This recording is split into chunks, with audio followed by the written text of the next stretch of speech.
كلمتين وبس. صديقي اللي اكتشف ان هو عليه محضر ضرب. بص يا سيدي، ما بقولكش كده علشان تفتري على خلق الله وتكسره، انت ما انتش فريد شوقي. اول ما تكتشف ان انت عليك محضر ضرب طبعا لازم تروح للمحامي بتاعك، ولازم تكون مصور المحضر. في كذا حاجة مهمة قوي لما تيجي تصور المحضر عايزك تركز فيه. اولا، وقت دخول المجني عليه لاسم الشرطة. 2، في شهود في المحضر ولا لا.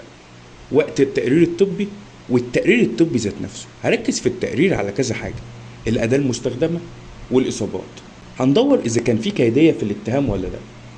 وأخيرا، اوعى تفكر ان محضر الشرطة ده دليل على ارتكابك الواقعة. في حكم المحكمة النقض بيقول ان محاضر جمع الاستدلالات ليست لها الحجية المطلقة التي أسبغها القانون على الورقة الرسمية التي أعدت له، وإنما تكون قابلة للمناقشة والتمحيص وإثبات عكسها بكافة